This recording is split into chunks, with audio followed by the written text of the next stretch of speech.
Tonight, the Texas trigger law goes into effect. Performing an abortion is now a felony. This is a great day for Texas. Abortion has always been needed and accessed. What this will mean for Texas doctors and reproductive care.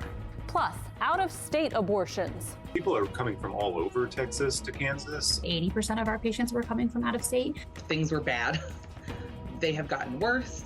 Texas patients are traveling hundreds of miles for care. How clinics in surrounding states are handling the influx. And later, taking the fight over abortion to the airwaves. All because of Greg Abbott's abortion law. How this hot-button issue could influence the race for Texas governor. A special edition of Capitol Tonight starts right now.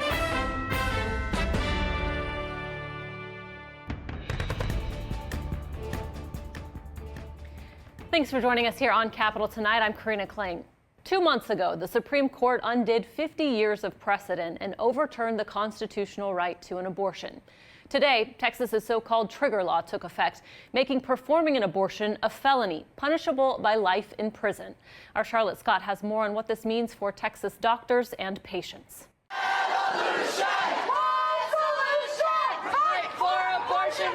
This summer, protests erupted across Texas.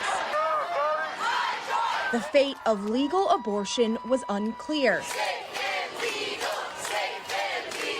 Now the procedure is illegal, and doctors could face felony charges for providing that care. Today doesn't feel any different for us because this is what we've been living in. Andrea Gallegos used to work here. The Alamo Women's Clinic in San Antonio provided abortion care until late June. Now there's a for sale sign. It's empty. Earlier this month, the clinic packed up its office and moved to New Mexico. They're already seeing patients from Texas. The Oklahoma clinic will soon move to Illinois. Gallegos is moving there too. If you asked me 2 years ago if I thought I would ever have to move in order to continue to work at an abortion clinic, I would have said no way. If a doctor provides an abortion that's not a medical emergency, they could now face life in prison. The Attorney General must also seek a $100,000 civil penalty for each unlawful abortion. The doctor could also lose their medical license. Starting today, you're really going to see hospitals and doctors very expressly starting from a point of thinking about the law and only later thinking about medicine or the well-being of the patient. Some Texans have been celebrating the abortion ban since this summer and think these punishments are fair. If someone is going to stop that beating heart or take the life of an innocent child, there should be consequences. Anti-abortion groups say they are now focused on supporting pregnant women and children.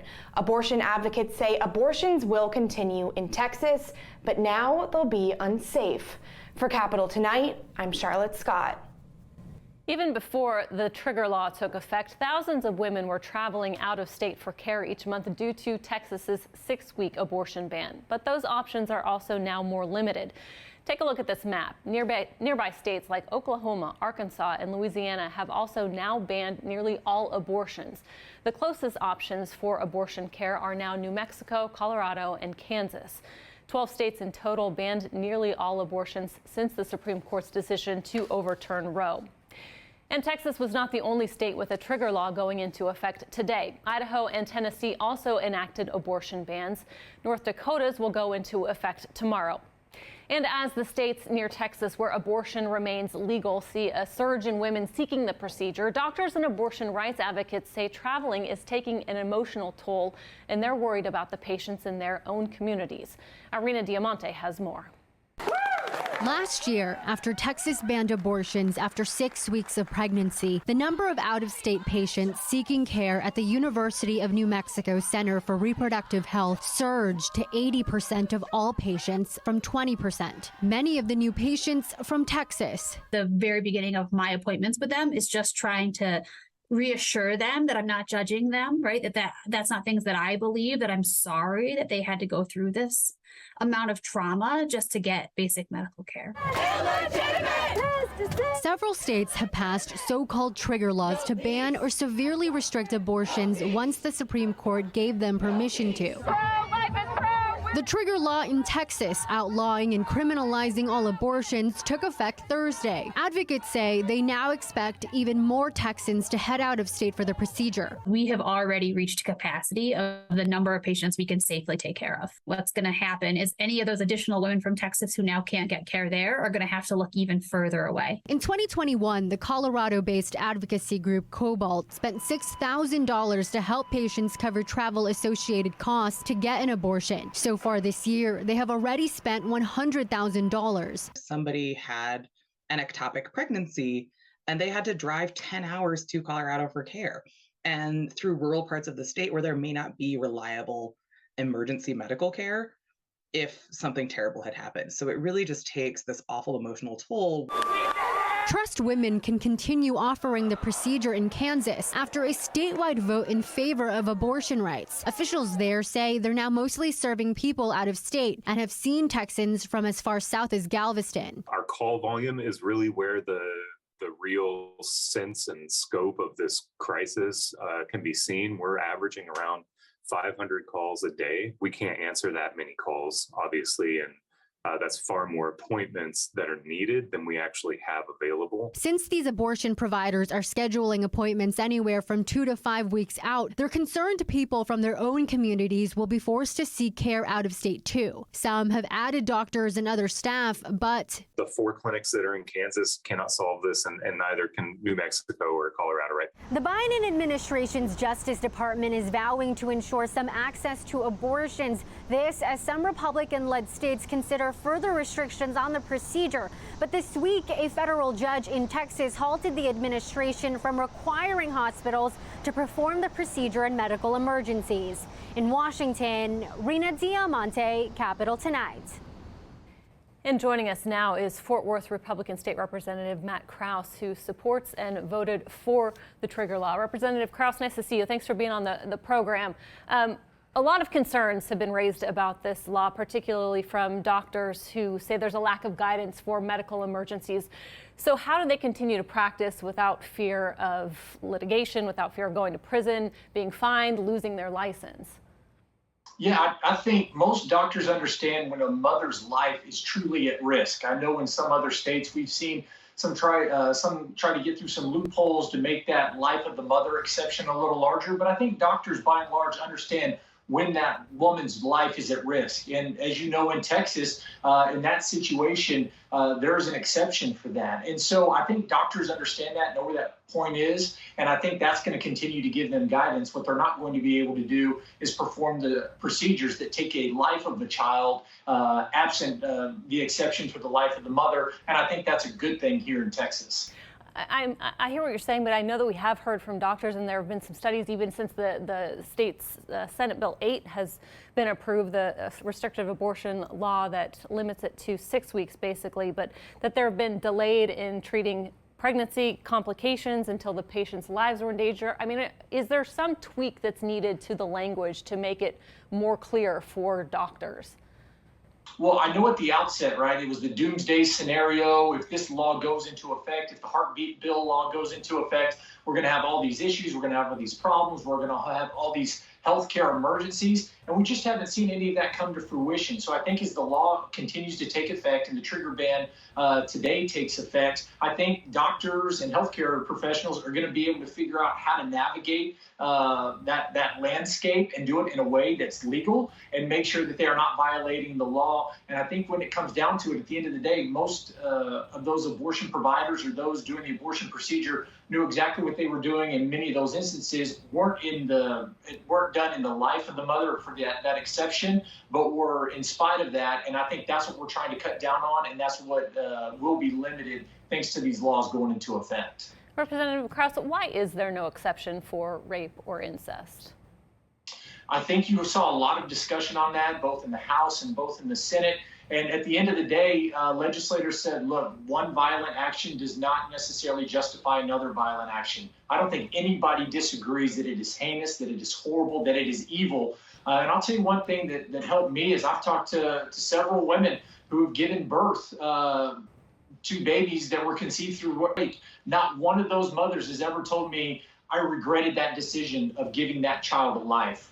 We just have about 30 seconds left, but I do want to ask you, because polls in Texas here show a majority of Texans do not want an all-out ban on abortion. And we even saw, as mentioned in conservative Kansas, that they passed so that it would not be banned there in the state. So why push this? How do you think this plays out politically on the campaign trail? Well, I think why push this is because that's a life. Abortion is the only medical procedure we have where, if done correctly, it ends in the death of one of the patients. And I think we just said enough here in Texas. So that's why we did it, because we want to protect the sanctity of life. Politically, I still think it's a winner. You saw the contrast between Governor Abbott and Beto O'Rourke. Yes, they have differences on this issue. But when Beto O'Rourke wants to take your guns and tax your churches, I think people respond a lot more to that than the pro-life message. And I think Governor Abbott's going to be our governor for the next 4 years, even with having one of the best and strongest pro-life bills passed during the last session. Representative Matt Krause, we'll have to leave it there. Thank you for coming on and sharing your views. We appreciate it. Thanks for having me. And as the trigger law goes into effect, the candidates for governor, as he mentioned, are intensifying their attacks on each other over the issue. From this day forward, August 25th, women all across Texas are no longer free to make decisions about our own body. Democrat Beto O'Rourke is featuring the issue in his first TV ads, which are set to air during 2 preseason football games this week, according to his campaign. He also marked the trigger law's implementation with a news conference in Houston this morning, where he was joined by women and doctors affected by the state's abortion ban. Greg Abbott is not a doctor. He does not understand the complexities of healthcare choices.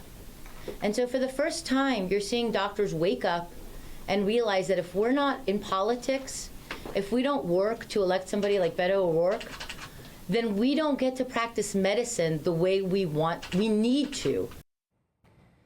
Governor Abbott's campaign put out this digital ad in response to O'Rourke.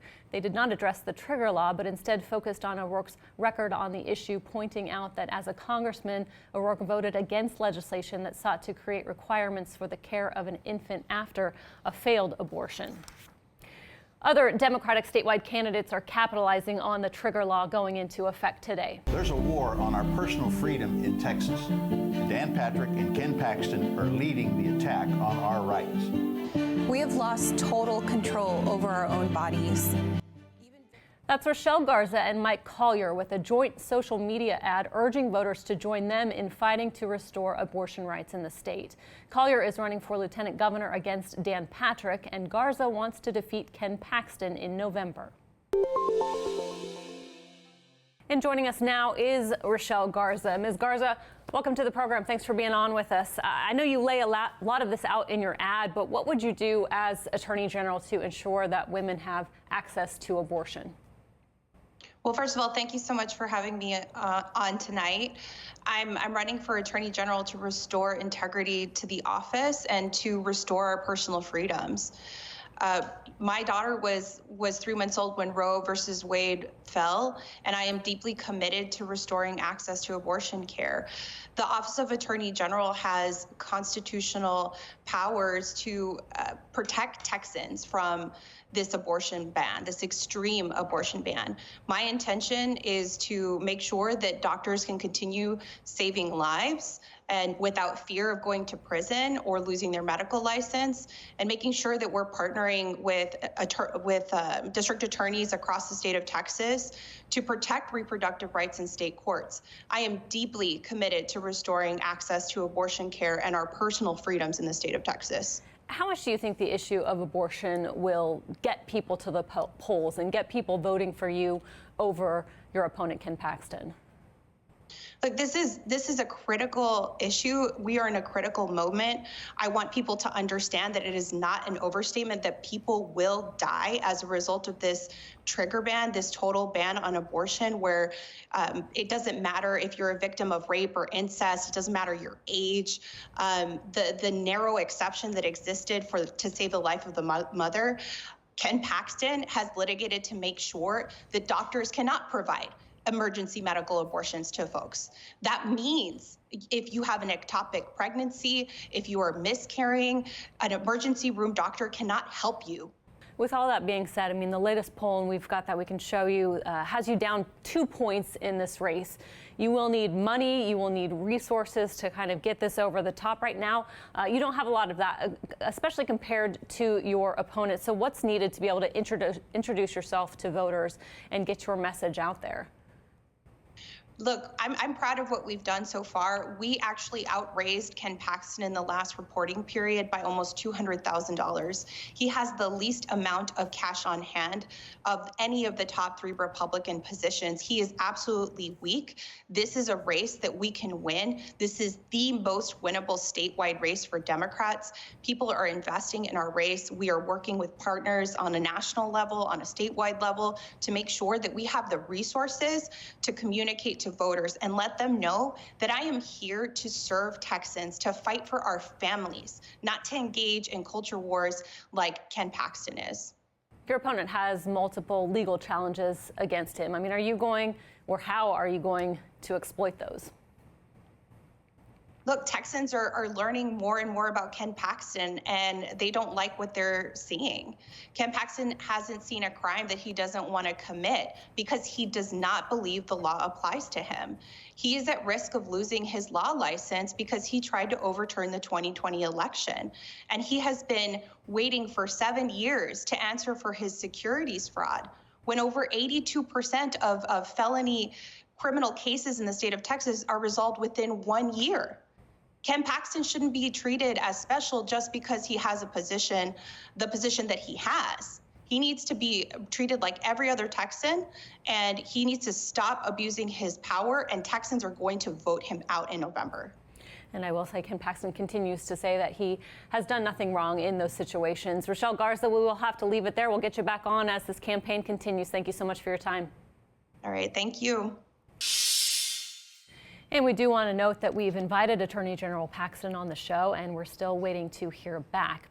As mentioned, Paxton is facing numerous legal battles, and we're learning more about what that's costing. According to the Dallas Morning News, private law firms have charged the state more than $500,000 to defend Paxton against lawsuits that question his actions as a boss and his efforts to overturn the 2020 presidential election, which his lawyers argued this week should be tossed. He was also indicted on fraud charges 7 years ago, but has not faced a jury. Taxpayers also footed the bill for that. Again, Paxton has denied any wrongdoing. This evening in Maryland, President Biden kicked off what is expected to be an aggressive fall campaign ahead of the crucial midterm elections. With control of Congress on the line, Democrats are feeling a renewed sense of hope, sparked by recent legislative and electoral victories. But is that sudden jolt of optimism justified? Washington reporter Kevin Fry takes a closer look. Let's give it up, everybody, for Democrats are fired up with roughly 10 weeks to go before the midterm elections. We sent that message loud and clear across the nation. Earlier this week, the party exceeded expectations with a surprise win in a special congressional election in New York. That victory followed a string of Democratic legislative successes on Capitol Hill, including passage of an historic climate and health care law. The momentum is shifting in the direction of the Democratic Party. We have more than a fighting chance of winning both the House and the Senate come November. But do they really? Political analyst Kyle Kondik says House Democrats in particular still face plenty of headwinds, from inflation to the president's improving but still weak approval ratings. And when you have had presidents who have presided over successful midterms for their parties, usually those presidents are pretty popular. That said, there are several signs that the political environment has improved for Democrats, especially in the aftermath of the Supreme Court decision that ended the constitutional right to an abortion. In the New York special election, the Democrat made abortion access a pillar of his campaign. And earlier this month, voters in Kansas, a solidly red state, opted to preserve abortion rights in the state. illegitimate for the court. Kondik argues the fallout from the Supreme Court's decision creates a different dynamic than typical midterms, which often function as a referendum on the president and his party. You know, perhaps the biggest backlash in this election is to something that the party in power did not actually do. The opposition party did through the court. Kondik says Democrats have an even chance right now to maintain control of the Senate. But he still thinks it will be a heavy lift for Democrats to preserve their thin majority in the House. In Washington, Kevin Fry, Capitol Tonight. Candidates across the country, including in Texas, are also making gun reforms a big issue on the campaign trail.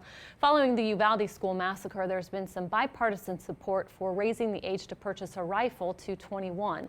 But today, a federal court in Fort Worth struck down a Texas rule that stopped 18 to 20-year-olds from carrying handguns. Texas law states you must be 21 to get a license to carry a handgun. The Firearms Policy Coalition sued, and today a judge found that rule violates the Second Amendment. The order will not go into effect right away. The judge delayed the ruling for 30 days pending appeal. Meanwhile, the Uvalde School Board is speaking out after its unanimous decision to fire District Police Chief Pete Arredondo. In a statement today, they called the move an important step in rebuilding the community. Arredondo was widely blamed for law enforcement's delayed response in confronting a gunman who killed 21 people at Robb Elementary in May.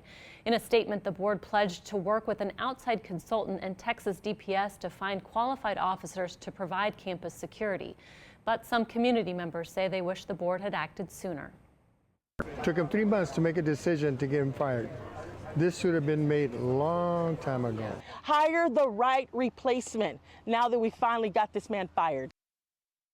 School officials say a lieutenant at the district department will continue on as interim police chief until further notice.